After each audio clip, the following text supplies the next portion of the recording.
So previously, we studied how aggregate demand curve may shift to the right or left. And here, we move on to the supply side. We are going to study the shift of the long-run aggregate supply and the short-run aggregate supply.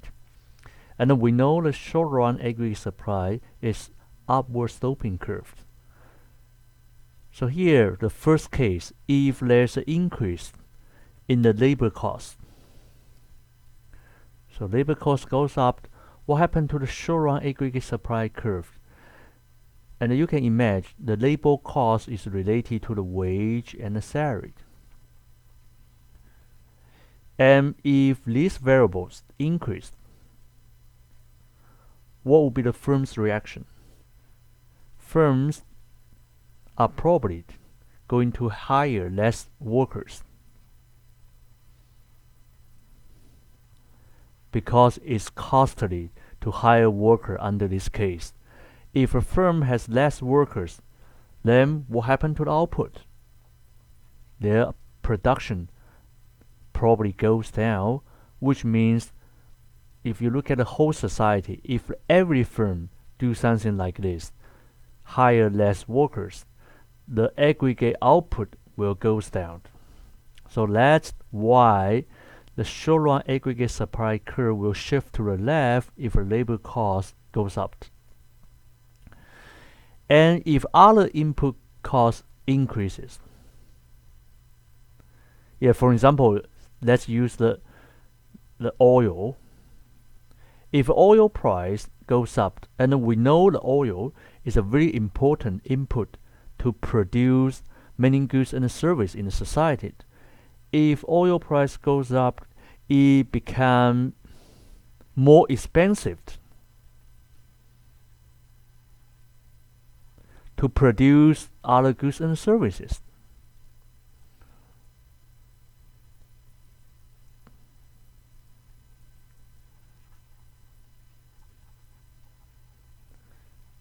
And the firm, in this case, will cut their production because it becomes more expensive to use the oil.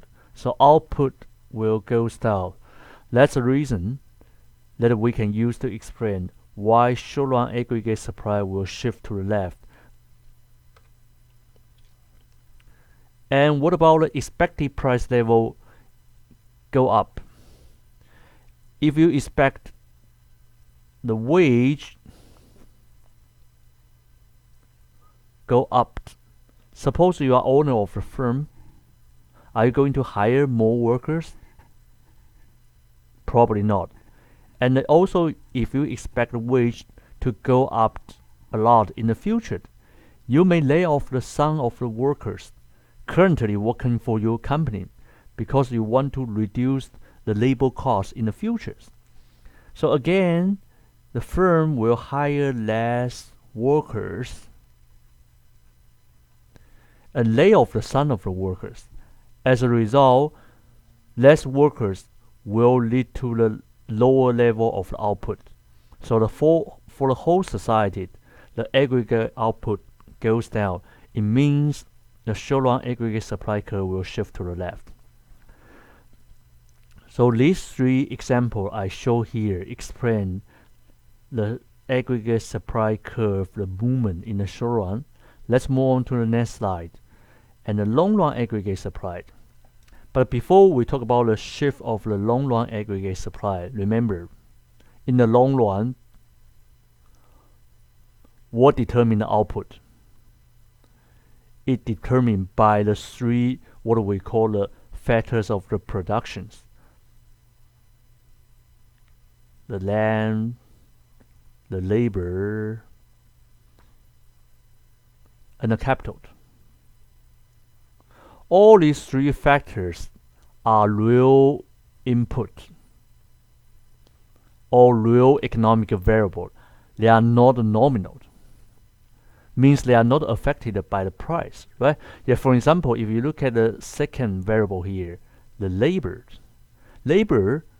the available amount of labor is determined by the population. And whether people want to have more baby or less baby has nothing to do with the price level, right? So you can imagine all these three factors, including the first one, the land, the natural resources available to the countries, has nothing to do with the average price level. So all these three variables are what we call the real inputs. So let's see what happened here. If there's increase in the capital input or labor input, what happened to the long run aggregate supply curve? And we can imagine if labor increases in the very long run, 20 years, 100 years, if the population of the country increased, could this country produce more goods and services? Yeah, of course, because the pool or the size of labor will expand and goods and services produced will go up, right?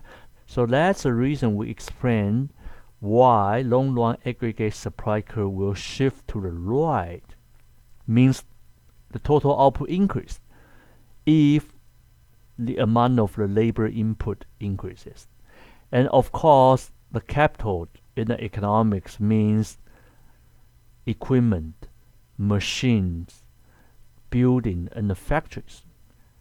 Those are the real goods. And if the countries in the long run has more equipment, machines, building, and the factories, what happened to the output of this country? What happened to the real GDP? And you can imagine that countries is able to produce more goods and services. So that's the reason the long run, the total output will go up. So you can see on the graph, long run aggregate supply curve will shift to the left, shift to the right.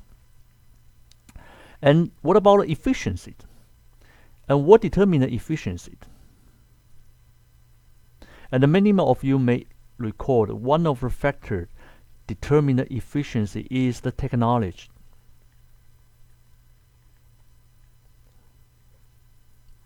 With a higher level of the technology, the firm can produce goods and services more efficiently. And with progress in the technology, and the output in the long run will go up. So that's the reason the long run aggregate supply curve will shift to the right. And the efficiency can be also reflected by, suppose, the quality of the labor.